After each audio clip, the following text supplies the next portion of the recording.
ఆయన యొక్క ప్రేమ ద్వారా ఆకర్షింపబడి ఆయన సన్నిధికి వచ్చిన మీ అందరికీ యేసుక్రీస్తు నామములో నా వందనాలు.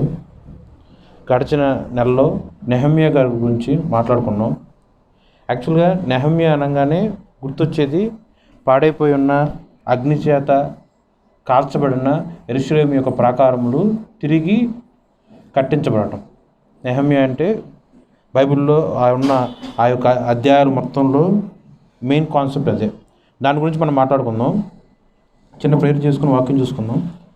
సైన్యములకు అధిపతి యెహోవా, గడ్డి పరకతో సైతం నువ్వు మాట్లాడించగలిగిన సమర్థవంతుడు ప్రభు. నేనైతే గాలి ఎగురుపు, ధూళి వంటి వాడను, దుమ్ము వంటి వాడను, పొట్టు వంటి వాడను, ఏ పాటి వాడను. మా పాపము, మా బుద్ధి సమస్తము నీకు హేయకరముగా ఉన్నది ప్రభు. ఆయనను కేవలము నీ రక్తములో మమ్మల్ని కడిగి నీ కృపలో రక్షించి ఇక్కడ సజీవుల లెక్క నిలబెట్టి ఉన్నావు ప్రభు. సమస్తమైన మహిమ నీదే ప్రభు. కూడి ఉన్న ప్రతి ఒక్క బిడ్డను నువ్వే దర్శించి వినగలిగిన చెవులు, గ్రహించే ఆత్మ నువ్వే అనుగ్రహించు ప్రభువు. లూదియా హృదయమును తెరువగా అని లేఖను చెప్పుచున్న ప్రకారము మా వల్ల అయితే కాలేదు ప్రభువా. కేవలం నీ కృపలో నువ్వే లూదియా యొక్క హృదయాన్ని తెరిచి ఉన్నావు. జీవము కలిగిన దేవుడి యొక్క వాక్యము ఆమె హృదయంలో నిలిచి ఫలించి అభివృద్ధి అగునట్లు నువ్వే నీ కృప చొప్పున కార్యం జరిగించి ఉన్నావు ప్రభు. అటువలే కూడి ఉన్న ప్రతి ఒక్క బిడ్డను నువ్వు దర్శించి నీ వాక్యము వారి హృదయంలో విత్తబడినట్లు ఫలించి అభివృద్ధి అగునట్లు యేసుక్రీస్తు నామమున ప్రార్థన చేయుచున్నాను తండ్రి, ఆమేన్. నెహమ్యా గారి గురించి మాట్లాడుకున్నాం కదా. నెహమ్యాలో ఆయన కూల్చబడిన, అగ్ని చేత కాల్చబడి ఉన్న యెరూషలేము ప్రాకారమును తిరిగి కట్టించినప్పుడు ఎన్ని ద్వారములు ఆయన కట్టించాడు అన్నది మాట్లాడాం కదా. అడిగా కదా, ఎన్ని ద్వారాలు? కొంతమంది ఏమో 10 అన్నారు, కొంతమంది ఏమో 12 అన్నారు. 10 12? అదే 7వ అధ్యాయం చూసుకుంటే 3వ అధ్యాయంలో 3వ అధ్యాయము మొదటి నుంచి 32 వచనాలు ఆ మొత్తం చూసుకుంటే 10 ద్వారములు స్పష్టంగా రాసుంటాయి.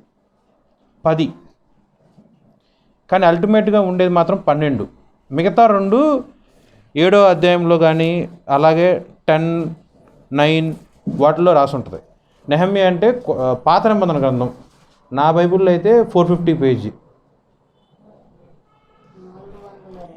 నా దాంట్లో 450, మీ దాంట్లో అలా ఉండదు. యాక్చువల్గా ఈ బ్లాక్ బోర్డ్ చూడండి ఒకసారి. ఏదన్నా సరే ఒక ఊరు లేకపోతే ఉదాహరణకి ఇల్లు తీసుకుందాం. పడట్లేదు సరే, మొత్తానికి ఒక స్క్వేర్ కానీ ఒక రెక్టాంగులర్ కానీ ఒక ఇల్లు కానీ తీసుకున్నారనుకోండి.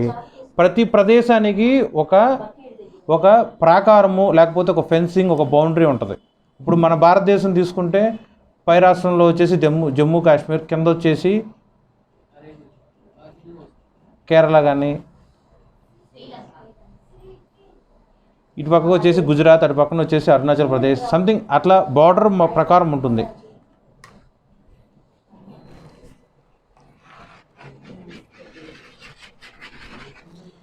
జస్ట్ మీకు అర్థం కావడానికి మాత్రమే చెప్తున్నా. ఏదన్నా సరే ఇప్పుడు నెహమ్యా గారు యెరూషలేము యొక్క ఊరిలో ఆ ప్రాకారము చుట్టూత గుమ్మములు కట్టించారు. ఎందుకు? అవుట్ సైడర్స్ కానీ శత్రువులు కానీ ఎవరు దండెత్తి ఆ యొక్క ఊరిలో ఉన్న ప్రజల్ని, ఆ యొక్క ఊరిని నాశనం చేయకుండా, తగలబెట్టకుండా, కూల్చివేయకుండా, పాడు చేయకుండా సంరక్షించడానికి ఒక ఫెన్సింగ్ లాగా వేశారు. దీంట్లో 12 గోడలు ఉంటాయి, 12 గుమ్మాలు ఉంటాయి. అదే ఒక ఇంటికి కూడా అంతేగా. ఒక ఇల్లు, ఏ ఇల్లు తీసుకున్నా సరే ఇంటి చుట్టూతో ప్రహరీ కూడా ఉంటుంది. దీన్ని ఉపమానంగా మనం మాట్లాడుకుంటే ఈ యెరూషలేము అనేది నీ కుటుంబం. జాగ్రత్తగా ఆలోచించండి. యెరూషలేము అంటే నీ కుటుంబం. నీ కుటుంబమునకు ఒక ప్రాకారము నిర్మింపబడాలి. ఇప్పుడే నీ కుటుంబం ఏర్పడింది. జ్ఞానవంతురాలు తన ఇల్లు కట్టుకొనును అని వాక్యంలో దేవుడు స్పష్టంగా చెప్పారు. అంటే భర్త మాత్రం కట్టుకోవాలా, కట్టుకోకూడదా? ఓన్లీ భార్యకే అది అలవాటా? ఇద్దరికీ ఉంది. కానీ ఎక్కువ బాధ్యత ఎవరికి ఉంటుందంటే కుటుంబంలో భార్య జ్ఞానము కలిగి తన చదువుకున్న చదువుని బట్టి, కలిగి ఉన్న లోకంలో ఉన్న జ్ఞానం బట్టి కాదు, జీవము కలిగిన దేవుడి యొక్క భయభక్తులు కలిగి ఉండటమే జ్ఞానమునకు ఆధారమై ఉన్నది. ఒకవేళ జ్ఞానం లేదా, యాకోబు రాసిన ఆ యొక్క సువార్తలో, యాకోబు పత్రికలో స్పష్టంగా ఉంటుంది. మీలో ఎవరికైనా సరే జ్ఞానం కొద్దుగా ఉంటే దేవుడి దగ్గర మొరపెడితే దేవుడు ఆ జ్ఞానమును ధారాళముగా ఇస్తాడు. స్పష్టంగా ఉంటుంది 1వ అధ్యాయంలో. ఆయన జ్ఞానం ఇస్తే ఆ జ్ఞానము ప్రకారము, నా జ్ఞానం కాదు, నీ జ్ఞానం కాదు, దేవుడిచ్చిన జ్ఞానముతో నీ కుటుంబము చుట్టూతా నువ్వు ఫెన్సింగ్ వేసుకోవాలి దేవుడిచ్చిన జ్ఞానంతో. ఎందుకు? ఇటువంటి అపవాదైన, దుష్టుడైన, శత్రువైనా సరే నీ ఇంట్లోకి, మరి ముఖ్యంగా నీ కుటుంబంలోకి, నీ భర్త మీదకి, నీ భార్య మీదకి, నీ గర్భవాసాన్ని జన్మించిన పిల్లల మీదకి, ఎవరి మీదకి కూడా అపవాది యొక్క కుయుక్తులు కానీ, దుష్టశక్తులు కానీ, చీకటి అంధకార శక్తులు కానీ ఏది ఎంటర్ అవ్వకూడదు. ఓకే, అదవుతుందా? నెహమ్యా అలా కట్టించారు. పేరుకి నెహమ్యా అనే యొక్క గ్రంథంలో 1 నుంచి 14 అధ్యాయాలు అనుకుంటా. ప్రతి దాంట్లో ఆ యొక్క యెరూషలేము గోడ కూల్చబడినప్పుడు ఆయన ఎంతగానో బాధపడి 1వ అధ్యాయంలో ఆయన పడిన బాధని దేవుడి యొక్క సన్నిధిలో కన్నీటితో కూడిన ప్రార్థన స్పష్టంగా ఉంటుంది. 1వ అధ్యాయంలో 4వ వచనం నుంచి 11వ వచనం వరకు మీరు చదివినట్లయితే అది కేవలం ప్రేయరే. ఈ ప్రేయర్ మొత్తం మీరు అండర్లైన్ చేసుకొని ప్రతిరోజు చదువుకోండి. ఆయన ఉన్నది వేరే దేశంలో, నెహమ్యా ఉంటుంది యెరూషలేములో కాదు. నెహమ్యా నివసిస్తుంది వేరే దేశంలో, అది కూడా అన్యులు పరిపాలించే బబులోను దేశంలో. ఆ యొక్క బబులోను దేశంలో అక్కడున్న రాజు పేరు అర్తహస్తు. అది 2వ అధ్యాయం 1వ వచనంలో ఆ రాజు పేరు ఉంటుంది. ఆయనకి గిన్నె అందించే ఒక జాబ్లో నెహమ్యా ఉన్నాడు. తన సొంత ఊరు ఇలా అయిపోయిందని బాధపడి దేవుడి యొక్క సన్నిధిలో అంగలారుస్తూ ప్రార్థన చేస్తూ, నేను మాత్రమే కాకుండా నా కుటుంబంలో అయినా సరే, నా ఊరిలో ఉన్న నా ప్రజలు ఎవరైనా సరే దేవుడికి అయిష్టంగా, హేయకరంగా చేసిన ఎటువంటి పాపం నిమిత్తమైనా సరే దేవుడి దగ్గర క్షమాపణ అడిగాడు. నా గురించి, లేకపోతే నేను వ్యభిచారం చేశాను, దొంగతనం చేశాను అనుకుంటే నేను దేవుడి దగ్గరికి వెళ్ళి ప్రార్థన చేయటం అది జనరల్గా జరిగేదే. కానీ నెహమ్యా అలా చేయలే. తన కోసం మాత్రమే ప్రార్థన చేయలే, తన ఊరిలో ఉన్న ప్రతి ఒక్కడు కోసం ఆయన ప్రార్థన చేశాడు. ప్రతి ఒక్కరి పాపమును పరిహరింపబడటానికి, దేవుడి యొక్క కృప చొప్పున క్షమాపణ పొందుకోవటానికి అందరి నిమిత్తం ప్రార్థన చేశారు. ద సేమ్ థింగ్, కుటుంబంలో జ్ఞానవంతురాలుగా ఉండాల్సిన ఒక భార్య కూడా తన కోసం ప్రార్థన చేసుకోవాలి, తన శిరస్సుగా ఉన్న భర్త కోసం ప్రార్థన చేసుకోవాలి, వారి ఇరువురికి కలిగిన సంతానం, కొడుకు లేకపోతే కూతురు, వారి గురించి ప్రార్థన చేసుకోవాలి. తన కోసం మాత్రమే కాదు. తల్లి తన కోసమే ప్రార్థన చేస్తుందా? కాదు కదా. ఇది ఐడెంటికల్ సింక్ చేయాలి. దేవుడు ఒక ఉపమానం ఇచ్చి ఆ ఉపమానంలో ఉన్న అర్థాన్ని మనకి ప్రార్థన చేస్తే ఆ ప్రార్థన ద్వారా దాంట్లో ఉన్న నిగూఢమైన రహస్యం ఏంటో తెలియజేస్తాడు. పేరుకు మాత్రమే యెరూషలేము అనేది పట్టణం, కానీ మీకు అర్థం అవ్వటానికి స్పష్టంగా చెప్తున్నాడు, అది నీ కుటుంబం. నీ కుటుంబము అపవాది చేత కాల్చివేయబడకుండా ఉండటానికి, నీ కుటుంబము దుష్టుడి యొక్క ప్రేరేపణ చొప్పున ఏడవబడి అంధకారంలో చనిపోయిన తర్వాత అగ్నిగుండంలో వేయబడకుండా ఉండటానికి జ్ఞానము కలిగిన ప్రతి ఒక్క స్త్రీ, భార్య దేవుడి యొక్క కృపలో, దేవుడి యందు భయభక్తులు కలిగి 1వ అధ్యాయంలో ఎలా అయితే నెహమ్యా ప్రార్థన చేశారో ఆ ప్రార్థన ప్రతి ఒక్క రోజు దేవుడి యొక్క సన్నిధిలో చెయ్యాలి. ఆ ప్రార్థన రెఫరెన్స్ చెప్పాను. 1వ అధ్యాయము 5వ వచనం నుంచి 11వ వచనం వరకు ఫాస్ట్గా చదువుతా చూడండి. నెహమ్యా గారు ప్రార్థన చేస్తున్నారు. ఆకాశమందున్న దేవా యెహోవా, భయంకరుడు అయిన గొప్ప దేవా, నిన్ను ప్రేమించి నీ ఆజ్ఞలను అనుసరించి నడుచువారిని కటాక్షించి వారితో నిబంధనను స్థిరపరచువాడా, నీ చెవియొగ్గి నీ నేత్రములు తెరిచి నీ సన్నిధిని దివారాత్రమును నీ దాసులైన ఇజ్రాయేలు పక్షముగా నేను చేయు ప్రార్థన అంగీకరించుము. నీకు విరోధముగా పాపము చేసిన ఇజ్రాయేలు కుమారుల దోషమును నేను ఒప్పుకొనుచున్నాను. నేను నా తండ్రి ఇంటి వారును పాపము చేసి ఉన్నాను. చూసారుగా ఈ యొక్క ప్రార్థనలో అని ఎలా మాట్లాడుతున్నాడు? ఇజ్రాయేలు పక్షముగా ప్రార్థన చేస్తున్నాడు. తన ఒక్కడి కోసం మాత్రమే కాదు, తన ప్రజలైన ఇజ్రాయేల్ ప్రజలు అందరి పక్షాన ఒక్కడే ప్రార్థన చేస్తున్నాడు. భార్య కూడా అంతే, తన భర్త పక్షముగా తన బిడ్డల పక్షముగా ప్రార్థన చేయాలి. దేవుడికి విరోధకరముగా నేనేమి దొంగతనం చేయాలా, వ్యభిచారం చేయాలా, ఎటువంటి పాపం నేను చేయాలా, నేను పర్ఫెక్ట్ అని మనిషి అనుకుంటాడు. కానీ ప్రతిరోజు ప్రార్థన చేయకుండా ఉండటమే పాపం. దేవుడి యొక్క సన్నిధిలో విజ్ఞాపన చేయకుండా ఉండటమే పాపం. దేవుడి యొక్క సన్నిధిలో కుటుంబముగా మనం కనపడకుండా ఉండటమే పాపం.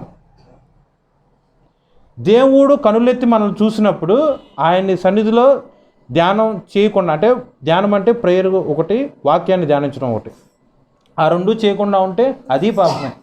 ఈ పాపములు పరిహరింపబడాలి అని ఒప్పుకొనుచున్నాను. ప్లస్ నేనును నా తండ్రి ఇంటి వారిను పాపము చేసి ఉన్నాము. ఒప్పుకోవటం. చాలామంది ఒప్పుకోరు. దేవుడి యొక్క సన్నిధిలో మోకరించి నేను ఇది అని చెప్పడానికి కూడా చాలామంది ఇగో హర్ట్ అవుద్ది. కానీ నెహమ్య ఒక రాజు దగ్గర గిన్నె అందించే పెద్ద జాబ్ ఉన్నా సరే, రాజు చేసే ప్రతి ఒక్క భోజనము ఫస్ట్ తినాల్సింది ఆయనే. రాజు తాగే ప్రతి ఒక్క పానము ఫస్ట్ తాగాల్సింది ఆయనే. ఆయన తినకుండా, ఆయన పానం చేయకుండా రాజు దగ్గరికి వెళ్దాం అంటే ఎంత గొప్ప ఉద్యోగం అది. ఘనతతో కూడుకుందేగా. రాజుకు ఒక రోజు భోజనం చేయడానికి, ఒక్క రోజులో ఒక్క పూట భోజనం చేయడానికి ఎన్ని రకాల డిషెస్ ఉంటాయి, ఎన్ని రకాల డ్రింక్స్ ఉంటాయి. ప్రతిదీ ఆయన టేస్ట్ చేస్తేనే రాజుగారి దగ్గరికి వెళ్తుంది. అంత గొప్ప జాబ్ ఆయనకు ఉంది. అయినా సరే స్పష్టంగా చెప్తున్నాడు, నేను పాపం చేశాను, నా తండ్రి ఇంటి వారు పాపం చేశారు, నా ప్రజలైన ఇజ్రాయేలు అందరూ పాపం చేశారు, వారందరి పక్షంలో నేను ప్రార్థన చేస్తున్నా, నువ్వు క్షమించు. నీ ఎదుట బహు అసహ్యముగా ప్రవర్తించితిమి. నీ సేవకుడైన మోషే చేత నీవు నిర్ణయించిన ఆజ్ఞలైనను కట్టడలైనను విధులైనను మేము గైకొనకపోతిమి. నీ సేవకుడైన మోషేతో నీవు సెలవిచ్చిన మాటను జ్ఞాపకం తెచ్చుకొనుము. అదేమనగా, మీరు అపరాధము చేసిన ఎడల జనుల్లోనికి మిమ్మల్ని చెదరగొట్టుదును. అయితే మీరు నా వైపు తిరిగి నా ఆజ్ఞలను అనుసరించి నడిచిన ఎడల బూదిగంతముల వరకు మీరు తోలివేయబడినను అక్కడి నుండి సహా మిమ్మల్ని కూర్చి నా నామమును ఉంచుటకు నేను ఏర్పరచుకున్న స్థలమునకు మిమ్మల్ని రప్పించేదను అని నీవు సెలవిచ్చితివి కదా. చిత్తగించుము. నీవు నీ మహాప్రభావమును చూపి నీ బాహుబలము చేత విడిపించిన నీ దాసులకు నీ జనులు వీరే. యెహోవా, చెవియొగ్గి నీ దాసులైన నా మొరను నీ నామమున భయభక్తులతో గణపరచుట యందు ఆనందించుచు నీ దాసుల మొరను ఆలకించి ఈ దినమందు నీ దాసుని ఆలోచనను సఫలపరచి ఈ మనుషుడు నా యందు దయచూపునట్లు అనుగ్రహించమని నిన్ను బతిమాలుకొనుచున్నాను. ఎందుకు మొత్తం చదివానంటే ఒకటే కారణం, ప్రేయర్ చేయటం నాకు రాదు. చాలా సింపుల్గా చెప్పేస్తాం. ఈ తల్లి దగ్గర ఏదన్నా అవసరం ఉంది, పని ఉంది, ఆకలాస్ ఉంది, అన్నం పెట్టని ఎలా అడుగుతారు? తండ్రి దగ్గర ఏదన్నా పాకెట్ మనీ కావాలి, డబ్బులు కావాలని ఎలా అడుగుతారు? The same thing. 5 నుంచి 11 వచనాల్లో ఒకటే కాన్సెప్ట్, ప్రార్థన చేసుకోవటం. లెందీ ప్రేయర్ అవసరంలా, గంటల తరబడి ప్రేయర్ చేయని అవసరంలా. ఆత్మదేవుడు మన హృదయంలో ఉంటే ఎలా ప్రార్థన చేయాలో ఆయనే చెప్తాడు. జస్ట్ మనం చేయాల్సింది మోకరించడమే. పిల్లలే వాళ్ళు ఏమి పిహెచ్డీ చేయని అవసరం లేదుగా, తల్లి దగ్గరికి వెళ్ళే ఆకలిగా ఉంది అన్నం పెట్టడానికి. అలాగే మనం కూడా ఏ అవసరం ఉందో, ఏది కావాలో అది స్పష్టంగా తల్లితో ఎలా చెప్తున్నారో అలాగే దేవుడైన నిన్ను రక్షించిన యెహోవా యేసుక్రీస్తు ప్రభువు దగ్గర చెప్పటం ద సేమ్ థింగ్. ఒకటే మాట అన్నాడు, నేను పాపం చేశాను, క్షమించు. నా తండ్రి ఇంటి వారు పాపం చేశారు, క్షమించు. నా ఇజ్రాయేల్ ప్రజలు పాపం చేశారు, క్షమించు. నా ఊర్లో వాళ్ళందరూ పాపం చేశారు, క్షమించు. నువ్వైతే వాగ్దానం చేసావుగా మోషే గారితో, మేము పాపం చేసి త్రొట్టిల్లినప్పుడు ఒకవేళ మేము తిరిగి నీ వైపు చూస్తే, దేవుడి యొక్క బాహుబలం వైపు మేము తిరిగి చూస్తే, మా పాపములు ఒప్పుకొని నీ వైపు మేము కనులెత్తి చూస్తే, మేము ప్రపంచంలో ఏ మూలన్నా సరే మమ్మల్ని అందరినీ ఒక్కచోట కూర్చి నీ యొక్క ఇంటిలో నీ యొక్క సమ్ముఖంలో మమ్మల్ని ఉంచుతావు అని నువ్వు మా పట్ల వాగ్దానం చేసావు కదా. నువ్వు చెప్పిన మాటే నీకు నేను జ్ఞాపకం చేసి అడుగుతున్నా, నన్ను ఆశీర్వదించు. కూలిపోయిన నా ఇల్లు నువ్వు కట్టు, చెదిరిపోయిన నా ప్రజలందరినీ నువ్వు పోగు చేయి. శత్రువుల చేత కాల్చబడిన నా యొక్క ఊరు, అపవాది చేత ఈడ్చుకొని బందీగా ఉంచబడిన నా యొక్క గృహమును నువ్వు విడుదల చేయి, నువ్వు రక్షించు, నువ్వు కాపాడు. నా ఇంట్లో ఉన్న నా ఇంటి ప్రజలను, నా తండ్రి ప్రజలను, మొత్తం నా కుటుంబం మొత్తం కూడా నువ్వే రక్షించు. అదేగా ఇక్కడ 5వ వచనం నుంచి 11వ వచనం వరకు ప్రేయర్లో ఉన్న సారాంశం. సో ప్రేయర్ చేయడానికి ఎటువంటి డిగ్రీ అవసరంలా, ఎటువంటి జ్ఞానం అవసరంలా. Simple thing. తల్లి తండ్రితో ఎలా అయితే మాట్లాడతావో అలాగే మాట్లాడతాం. తల్లిని అడుగుతున్న సేమ్ థింగ్ ఇక్కడ యేసుక్రీస్తు ప్రభువుని అడగటం. ఆ అడిగేది నీ నామమున నేను వేడుకుంటున్నాను తండ్రి, ఆమెన్ అని చెప్పటమే ప్రేయర్. అంతకుమించి ప్రేయర్ అంటే అదేదో భారీగా ఉన్నది కాదు, చేయలేని పని కానీ కాదు. ఇది కేవలం ప్రేయర్ కోసం. ఇప్పుడు ఇది నీ ఇల్లు, లేకపోతే యెరూషలేము యొక్క ఊరు. ఈ ప్రాకారం చుట్టూతా ఆయన ఫెన్సింగ్, కూల్చబడిన అగ్ని చేత కాల్చబడిన ఆ యొక్క గోడలు కూలిపోయినాయి. అప్పుడు పక్క దేశంలో ఉన్నవాడు తెలుసుకుని దేవుడి దగ్గర ఎన్నో నెలల పాటు ప్రార్థన చేస్తూ ఉపవాసం ఉండి కన్నీరు కారుస్తాడు. దేవుడు ఎలా అయితే తలంపు ఇస్తాడో, ఆలోచన ఇస్తాడో, ఆ ఆలోచన ప్రకారము తిరిగి తన ఊరు వచ్చి అవన్నీ కూడా తిరిగి కట్టిస్తాడు. ఒక్కడే కట్టగలరా? 52 రోజులు పట్టినాయి. ఒక్కడే కట్టలేడు. సో ఏం చేస్తాడు? తన ఊరిలో ఉన్న తన ప్రజలందరినీ ఒక చోట కూర్చోబెట్టి ఉన్న పరిస్థితిని క్లియర్గా ఎక్స్ప్లెయిన్ చేసి దేవుడి యొక్క వాగ్దానము, మోషే యొక్క ధర్మశాస్త్రము తిరిగి చదవటం. అంటే వాళ్ళందరికీ తెలుసు, మర్చిపోయి ఉండొచ్చు, లేకపోతే పాటించకుండా ఉండొచ్చు. వాళ్ళందరికీ జ్ఞాపకం చేసి ఇక్కడున్న ప్రదేశంలో ఆ ఏరియాలో ఉన్న ప్రజల్ని, ఈ ప్రదేశంలో ఆ ఏరియాలో ఉన్న ప్రజల్ని ఇలా ఆయన ఒక్కడే కట్ల.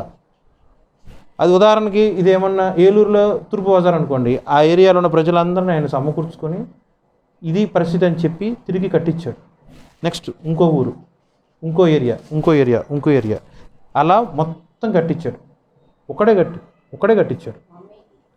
ఒక్కడి చెయ్య ఊరంతా కట్టలేదుగా, కానీ ఆలోచనలు మాత్రం ఒక్కటే.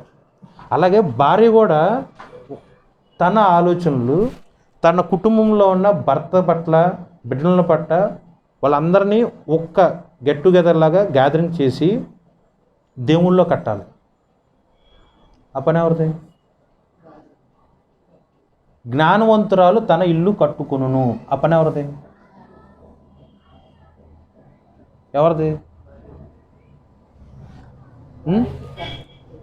భార్యది. ఇది నీ ఇల్లు.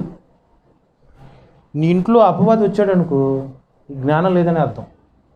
నీ ఇంట్లో అపవాది వచ్చి నీ భర్త మీద, నీ మీద, నీ పిల్లల మీద అనారోగ్యమైన, శ్రమైన, శోధనైనా, కన్నీరైనా ఏదైనా సరే వచ్చిందనుకోండి, కారణం ఎవరో చేసిన తప్పుకి నన్ను అంటే భార్యని ఎలా అంటారండి అన్న డౌట్ రావాలి కదా. వస్తుందా రాదా?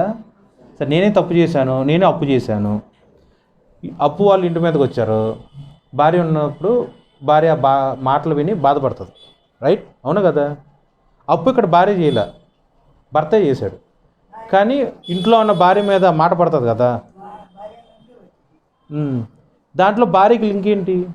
తనే అప్పు చేయలేదుగా, తను ఎందుకు బాధపడాలి? బికాస్ అది తన కుటుంబం, తన శరీరంలో హెడ్గా ఉన్న భర్త గురించి జరిగిన ఆ యొక్క సంఘటన, శిరస్సుగా ఉన్న భర్త గురించి. ఇద్దరు వేరువేరు కాదు, ఇద్దరు ఒకటే శరీరం. సంఘం వేరు కాదు, యేసుక్రీస్తు ప్రభు వేరు కాదు, ఇద్దరు ఒకటే. ఇద్దరు కలిస్తేనే అది ఎత్తబడే సంఘము. వేరువేరుగా ఉంటే అసలు చర్చే కాదు. ప్రపంచంలో ఉన్న అన్ని చర్చిల్ని దేవుడు ఫిల్టర్ చేసి ఒక చర్చిలో అందరూ రావచ్చు, ఒక చర్చిలో అసలు ఎవరో లేకుండా కూడా ఉండొచ్చు. దేవుడు యొక్క అగ్ని చేత పరీక్షింపబడి దాంట్లో ఫిల్టర్ చేసిబడిన వాళ్ళు మాత్రమే ఎత్తబడే సంఘంలో ఉంటారు. అలాగే కుటుంబంలో ఎటువంటి ప్రాబ్లం వచ్చినా సరే దాన్ని సాల్వ్ చేసే జ్ఞానం కేవలం భార్యకి మాత్రమే ఉంటుంది. అది సాల్వ్ చేయకుండా శ్రమలో పడటానికి కూడా భార్య కారణం. అవ్వమ్మ గారి ద్వారానే పాపం వచ్చింది. ఎందుకు?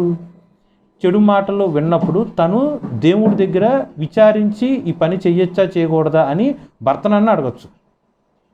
ప్రతి విషయంలో భార్య లోబడాలనే వాక్యం ఉంది కదా.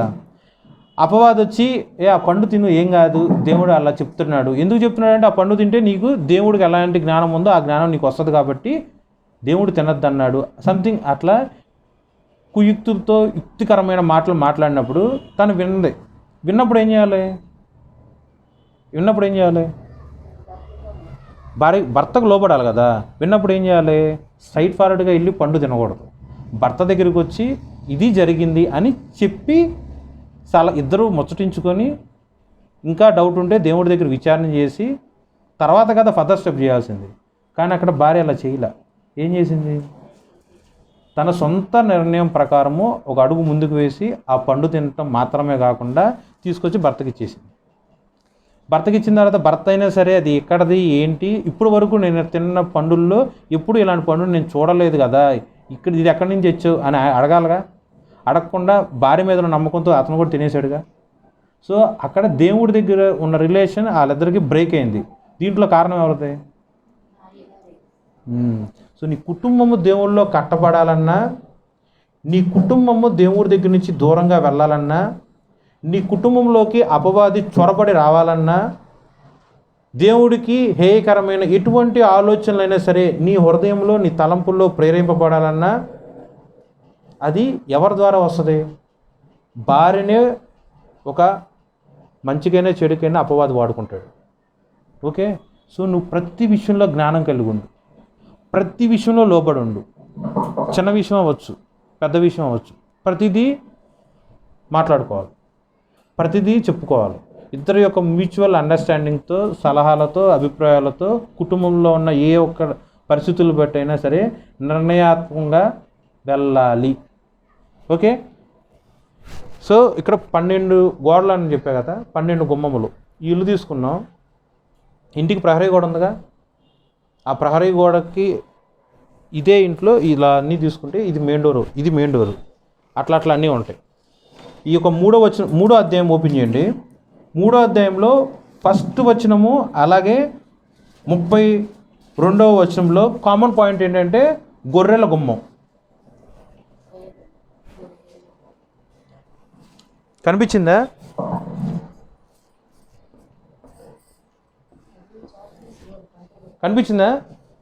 నెహమ్యా 3వ అధ్యాయము 1వ వచనంలో ప్రధాన యాజకుడైన ఎల్యాషీబును అతని సహోదరులైన యాజకులను లేచి గొర్రెల గుమ్మమును కట్టి ప్రతిష్ఠించి తలుపులు నిలిపిరి. ఆగండి. ఇప్పుడున్న పేరుల్లో ఎక్కడైనా సరే నెహమ్యా మీరు చదివారా? 1వ వచనంలో నెహమ్యా అనే అతను ఉన్నాడా? నెహమ్యా చదువు. 3వ అధ్యాయం 1వ వచనంలో ప్రధాన యాజకుడైన ఎల్యాషీబును అతని సహోదరులైన యాజకులను లేచి గొర్రెల గుమ్మమును కట్టి ప్రతిష్ఠించి తలుపులు నిలిపిరి. మరి బైబిల్లో వాక్యం ఏం చెప్తుంది? నెహమ్యానే కదా పాడైపోయిన ప్రాకారం మొత్తం కట్టాడని. మరి ఇక 1వ వచనంలో నెహమ్యా పేరు లేదే, అంటే నెహమ్యా కట్టినట్టే కట్టినట్ట?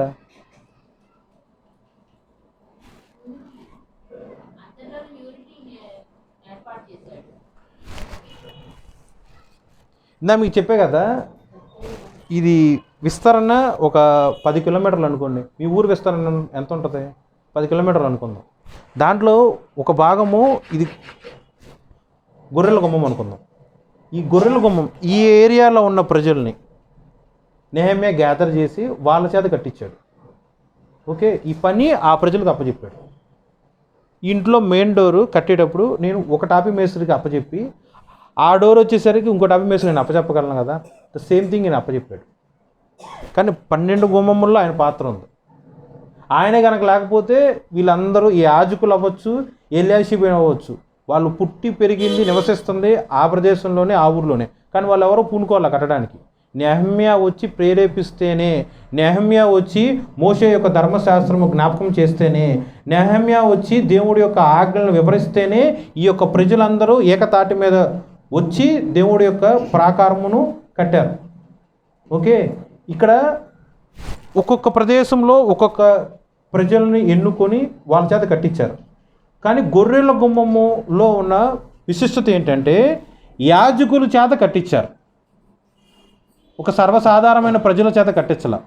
యాజకులు అంటే దేవుని యొక్క మందిరంలో ఇప్పుడున్న కాలంలో చెప్పాలంటే పాస్టర్స్ అవ్వచ్చు, ప్రవక్తలు అవ్వచ్చు. ఓకే, సో నీ ఇంటిలో యాజకులు అంటే దేవుడి యొక్క వాక్యమును వివరించేవాడు. పాత నిబంధన గ్రంథం ప్రకారము యాజకులు, కొత్త నిబంధన గ్రంథం ప్రకారము అర్థం కావడానికి చెప్తున్నా. పాస్టర్స్ సరే, సేవకులు, ప్రవక్తలు, ఎవరైనా సరే దేవుడి యొక్క వాక్యాన్ని నీకు వివరించేవాళ్ళు, వాళ్ళని యాజకులు అంటారు. దీంట్లో మొదటి వచనంలో లేడు నెహమ్యా గారి పేరు, కానీ ఆ కట్టడం మొత్తంలో కూడా వెనకుండి నడిపించింది ఆయన.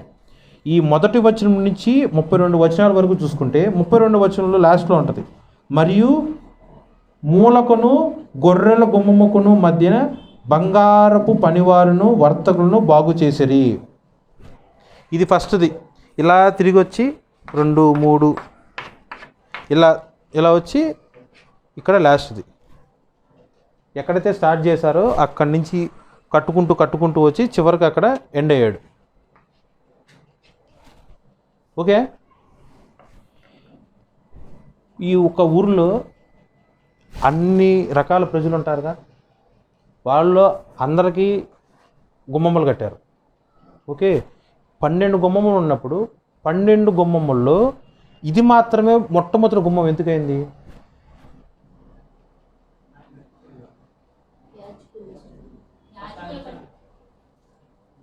నువ్వే చెప్తున్నావు చెప్పు. ఏం చెప్పావు చెప్పు, పర్లేదు.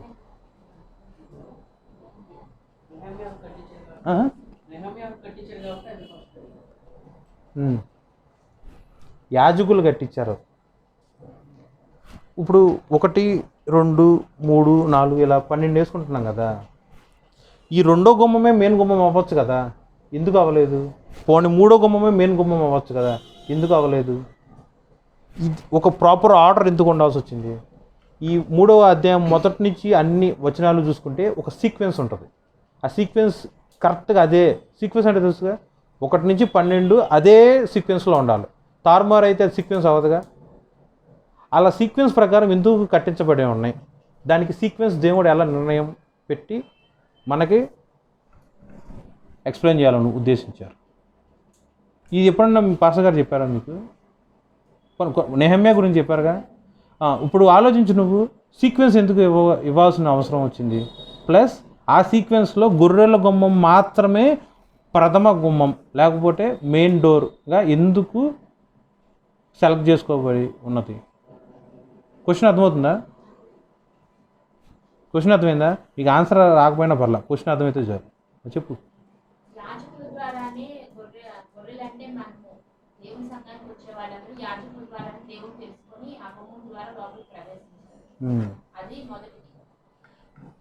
ఈ యొక్క బైబిల్లో దేవుడి యొక్క పేరేంటి?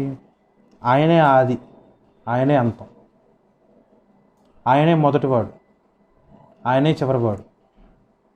నీకు ఆయుష్ ఇచ్చేది ఎవరు? నీకు ఆయుష్ ముగించేది ఎవరు? నీకు కుటుంబం కట్టేది ఎవరు? నీ కుటుంబం నిలబెట్టేది ఎవరు? నీ కుటుంబాన్ని రక్షించి దేవుడి యొక్క సన్నిధిలో సంరక్షించేది ఎవరు? ప్రతిదీ దేవుడే. కర్త కర్మ మొత్తం దేవుడే. సో మొట్టమొదటిది దేవుడి యొక్క వాక్యం. ఆదికాండం మనం చూసుకున్నట్లయితే ఆదికాండం నుంచి ప్రకటన గ్రంథం వరకు వాక్యం స్పష్టంగా ఉంది. ఆది యందు దేవుడు ఉండెను, ఆది యందు వాక్యం ఉండెను, వాక్యము దేవుడి యొద్ద ఉండెను, దేవుడు వాక్యమై ఉండెను. యోహాను సువార్త 1వ అధ్యాయము 1వ వచనంలో స్పష్టంగా ఉంటుంది. వినేమంటారు ఈ వాక్యం? ఆది యందు వాక్యం ఉండెను, వాక్యము దేవుని యొద్ద ఉండెను, వాక్యము దేవుడే ఉండెను. గొర్రెపిల్లగా అంటే దేనికి సాదృశ్యం? యేసుక్రీస్తు ప్రభు ఈక్వల్ టు గొర్రెపిల్ల కొత్త నిబంధన గ్రంథంలో. ఇదిగో లోక రాజ్య పాపభారం మోసుకొని పోవచ్చున్న దేవుని యొక్క గొర్రెపిల్ల, మంచి కాపరి తన యొక్క గొర్రెపిల్లల కోసం ప్రాణం పెట్టెను. ఇవన్నీ మీ బైబిల్లో లేకపోతే ఎక్కడన్నా చర్చి మీద గోడల మీద రాసే ఉంటుందిగా, చూసుకున్నారుగా.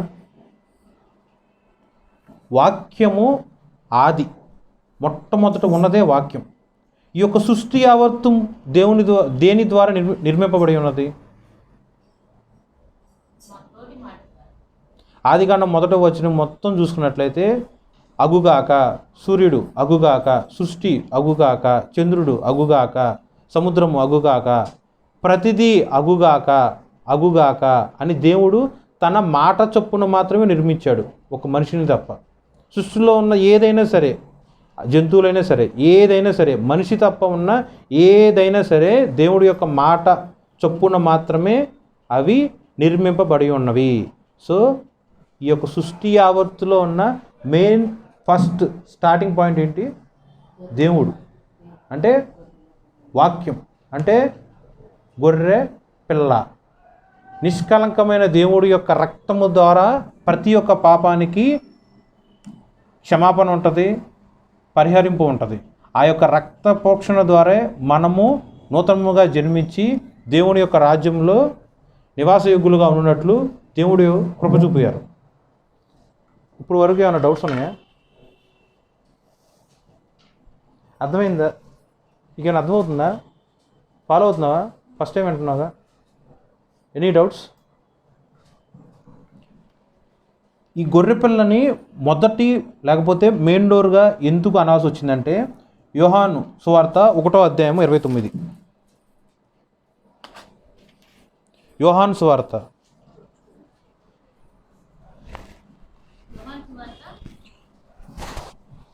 1:29.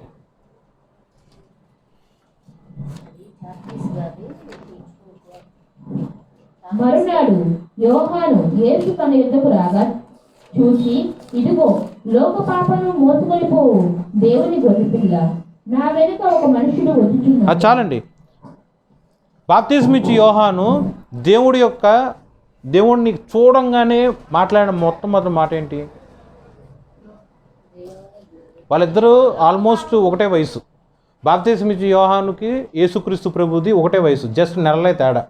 ప్లస్ వాళ్ళిద్దరూ ఒక రకంగా చెప్పాలంటే ఫ్యామిలీ ఫ్రెండ్స్. ఓకే, గర్భంలో ఇద్దరి తల్లులు గర్భంలో ఈ యొక్క ఇద్దరు బిడ్డలు ఉన్నప్పుడు ఒకానొక సందర్భంలో ఫ్యామిలీ గెట్ టుగెదర్ లాగా జరిగినప్పుడు కడుపులో ఉన్న బిడ్డలు ఇద్దరు తెలుసుకుని పరిశుద్ధాత్మతో ఇద్దరు సంతోషిస్తూ కేకలు వేస్తూ గంతులు వేస్తూ ఉంటారు. తెలుసు కదా? యేసుక్రీస్తు ప్రభు తన యొక్క 30వ సంవత్సరం నాడు బాప్తిజం తీసుకుంటానికి ఆ యొక్క కాలువ దగ్గరికి వస్తారు.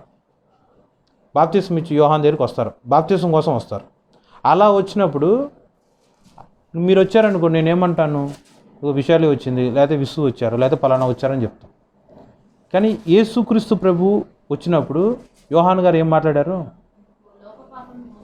1:29లో ఇదిగో లోక పాపమును మోసుకొని పోవు దేవుని గొర్రెపిల్ల. యేసుక్రీస్తు ప్రభు ఈ లోకానికి వచ్చింది ఇదే కారణం. మనుషులందరి యొక్క రక్షణ కోసం ఆయన వచ్చాడు. రక్షింపబడాలంటే పాపములు కొట్టివేయబడాలి. పాపములు కొట్టివేయబడాలంటే ఆ పాపములన్నీ కూడా ఆయన భుజస్తంభం మీద మూసుకోవాలి. గొర్రెపిల్లగా ఆయన వచ్చాడు. అది మొదటి రాకడ. ఆ యొక్క మొదటి రాకడలో ఆయన వచ్చిన తీరేంటి? దేవుని గొర్రె పిల్ల. మళ్ళీ యోహాను 10వ అధ్యాయం 7వ వచనం 9 వరకు. కాబట్టి యేసు మరలా వారితో ఇట్లనెను, గొర్రెలు పోవు ద్వారమును నేనే. నాకు ముందు వచ్చిన వారందరూ దొంగలను దోచుకొని వారినై ఉన్నారు. గొర్రెలు వారి స్వరము వినలేదు. నేనే ద్వారమును. నా ద్వారా ఎవడైనా లోపల ప్రవేశించేలా వాడు రక్షింపబడిన వాడై లోపలికి పోవచ్చు, బయటకు వచ్చుచు మేత వేయుచుండును. చాలండి. ఇది చూడండి ఒకసారి బోర్డు ఇంకా. ఇది గొర్రెల ద్వారా కింద మాట్లాడుకున్నాం కదా. గొర్రెపిల్ల అంటే దేనికి సాదృశ్యం? యేసుక్రీస్తు ప్రభువుకు సాదృశ్యం. ఇది నీ ఇల్లు అనుకున్నాను, మాట్లాడుకుంటున్నాం. ఇదే లోకం అనుకో. ఉదాహరణకి ఇది లోకం. ఈ లోకంలో మనం ఉన్నాం. తల్లి గర్భంలో పుట్టినప్పటి నుంచి పాపంలోనే ఉన్నాం. పాపంలోనే నా తల్లి నన్ను మోసుంది, పాపంలోనే నా తల్లి నన్ను కని ఉన్నదని దావీదు గారు చెప్పారు. జన్మించిన తర్వాత బాప్తిజం తీసుకునే ఆ క్షణం వరకు కూడా పాపాత్ములమే. ఎప్పుడైతే దేవుడి యొక్క రక్త ప్రోక్షణ మన మీదకి వచ్చిందో అప్పుడే మనం క్షమిపడి ఉంటాం. దానికి రిలేటెడ్గానే ఈ వాక్యం, ఈ యొక్క గొర్రెపిల్ల ద్వారంలో దేవుడి యొక్క ద్వారం, యేసుక్రీస్తు ప్రభువు ద్వారానే ఈ లోకంలో మనం ఉన్నాం, మనం బ్రతకాలి. యేసుక్రీస్తు ప్రభు ద్వారానే మనం ఈ లోకంలోకి ఎంటర్ అవ్వాలి. అలా ఎంటర్ అయితే ఈ లోకంలో మనం ఉన్న ఏ పాపం మనం అంటదు. అంటే అపవాది యొక్క ద్వారంలో కూడా రావచ్చు. అంటే బాప్తిజం తీసుకోకుండా లోకంలో ఎంతకాలం బ్రతికినా సరే అది దేవుడికి ఇష్టం కాదు కదా. దేవుడి యొక్క శరీరము, దేవుడి యొక్క రక్తం పానం చేయకుండా ఒక చర్చిలో ఆయుష్ తీరే వరకు ఉన్నా సరే మనం అన్యులమే. దేవుడు నీ యొక్క శరీరంలో లేడు. ఎవరైతే ఆయన శరీరము తిని ఆయన రక్తం పానం చేస్తారో వారిలోనే దేవుడు ఉంటాడు. ఏ క్షణానైతే నువ్వు యేసుక్రీస్తు ప్రభు అగు దేవుడి యొక్క గొర్రెపిల్ల అను ద్వారము చొప్పున నువ్వు ఎంటర్ అయ్యావో అప్పుడే నీ ఇంట్లోకి రక్షణ, అప్పుడే నీ దేహంలోనికి రక్షణ. జ్ఞానవంతురాలుగా నువ్వు మార్చబడాలంటే నువ్వు దేవుడి యొక్క ద్వారం ద్వారా పరిశుద్ధ గ్రంథంలోకి ఎంటర్ అవ్వాలి. దేవుడి యొక్క జ్ఞానముతో వాక్యం నువ్వు చదవాలి. దేవుడి యొక్క నడిపింపు ద్వారా నువ్వు ప్రార్థన చేసుకోవాలి. ప్రార్థన చేయనప్పుడల్లా ఏ మనిషి కూడా తన యొక్క సొంత జ్ఞానం చొప్పున విస్తారంగా ధారాళంగా మాట్లాడినా సరే ఆ ప్రార్థన సఫలం అవ్వదు. దేవుడి యొక్క చిత్త ప్రకారము అడిగితేనే దేవుడు అది అనుగ్రహిస్తాడు. ఓకే, వాక్యంలో చాలా చోట్ల ఉంది, నేను కాలు మోపు ప్రతి ప్రదేశము పాలు తేనెలు ప్రవహిస్తాయి, నేను పట్టిందల్లా బంగారం అవుతుంది అన్న ఆశీర్వాదంతో కూడిన వచనాలు ఉన్నాయి. విన్నారు ఎప్పుడైనా? ఇప్పుడు నేను ఇది చాక్ పీస్ పట్టుకున్నా, మరి ఇది బంగారం అవ్వలేదే? ప్రాక్టికల్గా ఇంపాసిబుల్ కదా. దేవుడి యొక్క చిత్తానుసారంగా ఉందా లేదా నువ్వు అడిగే ప్రతి ఒక్క కోరిక, అది దేవుడి దగ్గర విచారం చేసుకోవాలి. సో ప్రతిదీ యేసుక్రీస్తు ప్రభువే నీకు ద్వారం. రక్షణ ఆయన ద్వారానే వస్తుంది. ప్రార్థన ఆయనే ఇస్తాడు, నడిపింపు ఆయనే ఇస్తాడు, నీ జీవితం కట్టేదే ఆయనే. నీ పెళ్లి జరిగింది, కారణం ఎవరు? ఆయన ద్వారానే. నీ ద్వారా పెళ్ళైందా? నీ ద్వారా పెళ్ళైందా? కాదు, దేవుడు జతపరిస్తేనే పెళ్ళైంది. దేవుడు మిమ్మల్ని ఒకటి చేస్తేనే ఒకటయ్యారు. సొంత పైన మా పేరెంట్స్ నిర్ణయించి చేశారు అని మీరు అనుకోవచ్చు, కానీ దేవుడు కంటికి కనిపించకుండా ఆయన యొక్క చిత్తాన్ని మీ జీవితంలో జరిగించున్నారు. సో మీ పెళ్ళి అనే ఒక ద్వారం మీ జీవితంలో ఇచ్చింది ఎవరు? ఆ కుటుంబం అనే బాధ్యత మీకు క్రియేట్ చేసింది ఎవరు? దాన్ని సఫలపరిచేది ఎవరు? లీడ్ చేయాల్సింది ఎవరు? సో ఇప్పుడు ఎవరి వైపు మీరు కళ్ళతో చూడాలి? వాళ్ళని అడుగుతున్నారు. సో 7వ వచనంలో ఏముందంటే, గొర్రెల పోవు ద్వారమును నేనే. సో నువ్వు నడిచే ప్రతి ఒక్క మార్గంలో యేసుక్రీస్తు ప్రభు ఉండాలి. నువ్వు మాట్లాడే ప్రతి ఒక్క మాటలో యేసుక్రీస్తు ప్రభు ఉండాలి. నీ చూపులో యేసుక్రీస్తు ప్రభు ఉండాలి. చేసే ప్రతి పనిలో యేసుక్రీస్తు ప్రభు ఉండాలి. ఎంతోమంది ఉంటారు, నేనే అనుకోండి, పైకి మాట్లాడచ్చు కానీ క్రియలు చూస్తే వాక్యానికి వ్యతిరేకంగా ఉండొచ్చు. ఇలాంటి వాళ్ళని ఏమంటారు? దొంగలు అంటారు. వాక్యం స్పష్టంగా ఉంది, నాకు ముందు వచ్చిన వారందరూ దొంగలను లేకపోతే దోచుకుని వారే ఉన్నారు. మేబీ నాలాంటి వాళ్ళు లేవచ్చు, అది నీకు తెలియదుగా. మీరు వినటానికి తీయగా వాక్యం నేను చెప్తానేమో, ఆ గంట అయిపోయిన తర్వాత నేను లోకంలో బ్రతకచ్చు, ఎలా పడితే అలా ఉండొచ్చు, 4 గోడల మధ్య నాకు నచ్చిన పాపం నేను చేయొచ్చు. అది నీకు తెలియదు, నువ్వు చూడలేవు కదా. అప్పుడు నువ్వేం చేయాలి?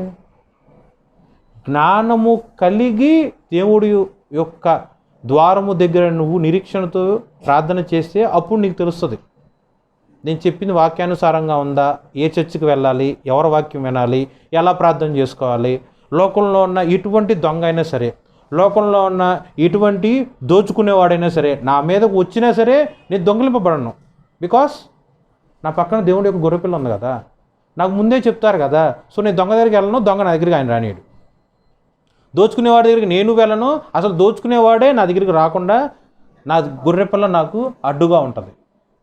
ఇవన్నీ ఎలా తెలుస్తాయి? దేవుణ్ణి కలిగి ఉంటేనే, ఆ ద్వారములో నువ్వు నడిస్తేనే ఇవన్నీ నీకు తెలుస్తాయి. 9వ వచనం చదువు రాజీ. యోహాను సువార్త 10వ అధ్యాయంలో 9వ వచనం.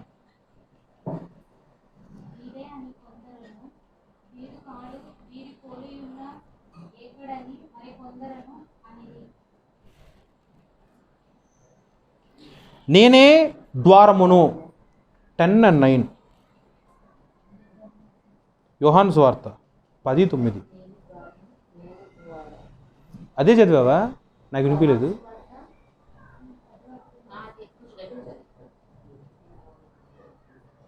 అదే చదివావా?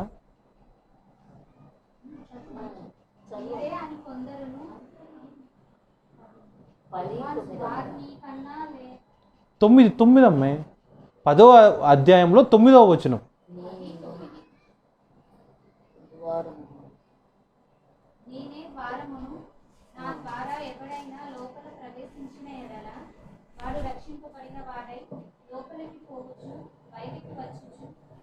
చాలు, దీంట్లో అండర్లైన్ చేసుకో.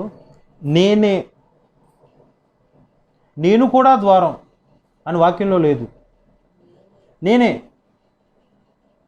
యేసుక్రీస్తు ప్రభువు స్పష్టంగా చెప్తున్నాడు,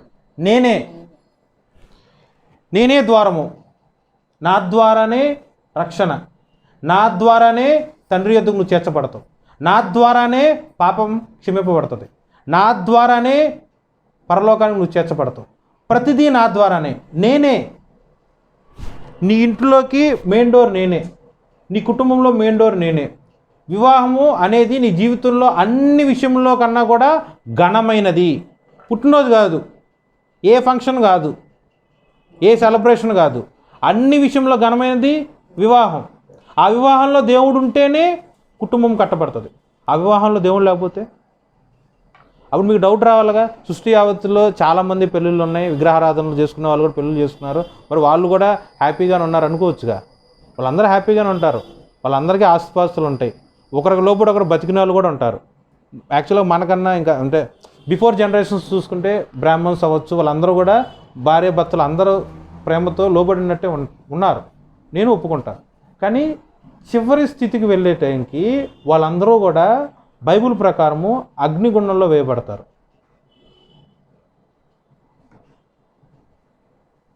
ఓకే, ఈ లోకంలో మనం అందరము కూడా కేవలం బాటసారులం. మీ పెళ్లి నిమిత్తం కొంతమంది మీ ఇంటికి చుట్టాలు వచ్చారు, ఒక రోజు ఉన్నారు, వారం రోజులు ఉన్నారు, తర్వాత ఎవరింటికి వెళ్ళిపోయారు, రైట్? అలాగే నేనైనా నువ్వైనా ఈ యొక్క భూలోకంలో ఒక గెస్ట్గా, ఒక అతిథిగా వచ్చు. నీ ఆయుష్ దేవుడిచ్చిన దాన్ని బట్టి 50 ఏళ్ళు అవ్వచ్చు, 70 ఏళ్ళు అవ్వచ్చు, 90 ఏళ్ళు అవ్వచ్చు, బ్రతుకుతాం, వెళ్ళిపోతాం. చివరికి ఎక్కడికి వెళ్ళాలి? మన సొంత ఇంటికి వెళ్తాం. ఆ సొంత ఇల్లు ఏది? యేసుక్రీస్తు ప్రభు. ఆ సొంత ఇంటికి, నీ సొంత తండ్రి దగ్గరికి వెళ్ళాలంటే నేనే ద్వారం, నేనే రక్షణ, నేనే విమోచకుడిని. యేసుక్రీస్తు ప్రభు ద్వారానే రక్షింపబడి దేవుడి దగ్గరికి వెళ్తాం. ఇది నమ్మితే అది మనం స్వతంత్రించుకోగలం. బైబిల్లో ఉన్నది ప్రతిదీ కూడా అంతే, నమ్మితేనే స్వతంత్రించుకోగలం. నేనే ద్వారమును, నా ద్వారా ఎవడైనా లోపల ప్రవేశించిన ఎడల వాడు రక్షింపబడిన వాడై లోపలికి పోవచ్చు, బయటికి వచ్చుచు మేత మేయుచు ఉండును. ఓకే, ఇంకోటి యోహాను సువార్త 14:6.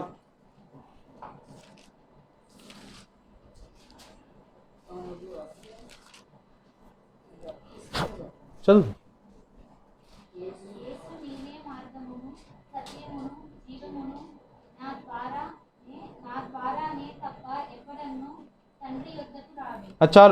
చాలండి.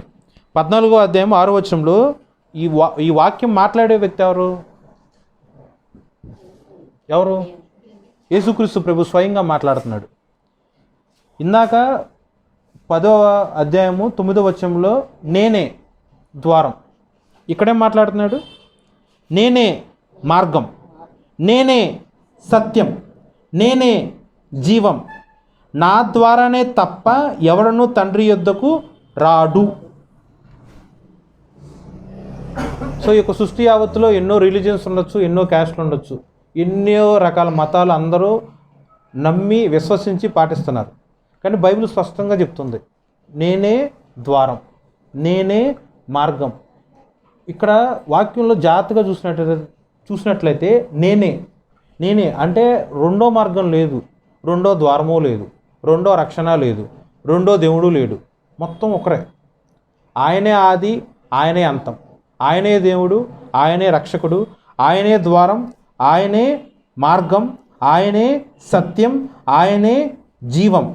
ఆయన ద్వారా తప్ప ఎవడను తండ్రి యొద్దకు రాడు. ఇందాక ఏదో బాటసారి గెస్ట్ అని చెప్పా కదా. మన ఆయుష్ తీరిన తర్వాత మనం అందరము చేర్చబడాల్సిన ప్రదేశం ఏంటి? పరలోకం. అక్కడ ఉన్న వాళ్ళు ఎవరు? యెహోవా అగు మనందరి తండ్రి. ఆయన దగ్గరికి వెళ్ళాలంటే ఒకటే ద్వారం గుండా మనం నడవాలి. అదే గొర్రెల ద్వారం. అది నీకు తెలియజేసేవాడు ఎవడు? యాజకుడు. నేను కాదు. నాకన్నా ముందు మీరు చాలామంది దగ్గర విన్నారు కదా. మీరు మొదటిసారి ఎవరి దగ్గర అయితే విన్నారో ఆ యాజకుడి ద్వారా మీకు తెలియబడి ఉంది. నాకు మా పాస్టర్ అవ్వచ్చు, మా పాస్టర్కి వాళ్ళ పాస్టర్ అవ్వచ్చు. వీళ్ళందరూ కూడా దేవుడిని మీకు పరిచయం చేస్తున్నారు. ఓకే, యేసుక్రీస్తు ప్రభువు ద్వారా మాత్రమే నువ్వు రక్షింపబడతావు. ఆయన మార్గము గుండా వెళ్తేనే నువ్వు తండ్రి యొద్దకు చేర్చబడతావు. సో ఈ యొక్క 12 గుమ్మముల్లో మెయిన్ థింగ్ ఏంటి? గొర్రె పిల్ల, గొర్రెల ద్వారం. ఓకే, రెండోది ఏంటంటే చేపల ద్వారం. టైం ఎంత అయింది చూడు దాంట్లో.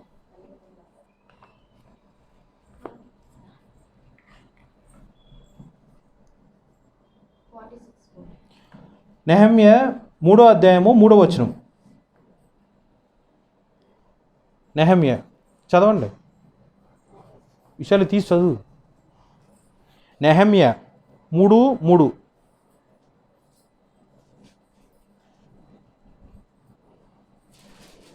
మత్స్యపు గుమ్మమును హసెనాయ వంశస్థులు కట్టిరి, మరియు వారు దానికి దూలములను ఎత్తి తలుపులు నిలిపి తాళములను గడియలను అమర్చిరి. దీంట్లో కూడా నెహెమ్యా ఉన్నాడా?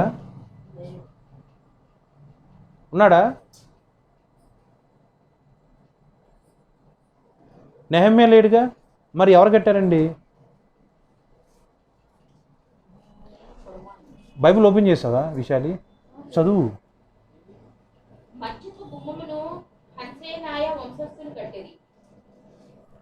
చాలు. కొత్త నిబంధనలలో మనం చూసినట్లయితే పేతురు గారు ఒకానొక సందర్భంలో వలేస్తారు. వాళ్ళు వాళ్ళు పుట్టడమే జాలరులు, చేపలు పట్టుకునే వంశంలో పుట్టారు. వాళ్ళని దేవుడు పిలిచినప్పుడు వాళ్ళు వృత్తిని వదిలివేసి దేవుని వెంబడిస్తారు. దేవుడు ఇలా చనిపోయిన తర్వాత పాతిపెట్టబడి తిరిగి లేచిన ఆ యొక్క సందర్భంలో అది అయిపోయిన తర్వాత కూడా వాళ్ళకి అప్పటికి ఇంకా పూర్తిగా విశ్వాసంలో లేనప్పుడు దేవుడు వాళ్ళ దగ్గర లేడు కాబట్టి వాళ్ళు తిరిగి తన వెనకటి పని అంటే చేపలు పట్టే పనిలోకి వెళ్ళిపోతారు. పేతురు గారు ఆ రాత్రంతా వాళ్ళు చేపలు పడతానికి ట్రై చేస్తారు. ఎన్నోసార్లు వల్లేస్తారు. ఎన్నిసార్లు వల్లేసినా ఒక్క చేప కూడా దొరుకుతుందా? దొరకదు. దేవుడు ఒడ్డు దగ్గర నిలబడి ఏదన్నా తినడానికి ఆహారం ఉందా అని అడిగినప్పుడు ఇప్పుడు వరకు ఒక చేప కూడా మాకు దొరకలేదు, మేము పట్టలేకపోయాం అంటారు. సరే ఫిషింగ్ రైట్ సైడ్ వేయి అన్నట్టు దేవుడు డైరెక్షన్ ఇస్తాడు, వేస్తారు. వల పెకిలిపోయేంత విస్తారమైన చేపలు దొరుకుతాయి. దీంట్లో మెయిన్ ఇంపార్టెంట్ ఏంటంటే కంటికి కనిపించే చేపలు మాత్రమే మనం అర్థం చేసుకోగలం. ఏ క్షణానైతే దేవుడి యొక్క అనుభవంలో దేవుడు ఇచ్చిన ఆలోచన ప్రకారం చూసినట్లయితే చేపలు దేనికి సాదృశ్యం అంటే ఆత్మలకు సాదృశ్యం. ఉదాహరణకి చర్చికి వచ్చే వాళ్ళు ఎవరైనా సరే ఆ యొక్క పాస్టర్ ద్వారా రక్షింపబడి అంటే బాప్తిజం తీసుకున్నారనుకో, వాళ్ళు చేపలకి ఉపమానం. అర్థమైందా? నువ్వు బాప్తిజం తీసుకున్నావు అనుకో, నువ్వు ఈ యొక్క సంఘానికి ఒక చేప కింద సాదృశ్యం. నీ పర్సనల్ లైఫ్లో అంటే నీ ప్రేయర్ చేసుకుంటున్నప్పుడు లేకపోతే నువ్వు నిద్రించినప్పుడు దర్శనముగా అయినా సరే కళ్ళగా అయినా సరే దేవుడు పదే పదే చేపలు చూపించారనుకో, అది ఆశీర్వాదానికి సాదృశ్యం. ప్రేయర్లో దర్శనాలు వస్తుంది కదా, అంటే ఆ చేప అది నా దర్శనంలో కనిపించింది. దాని అర్థం ఏంటి?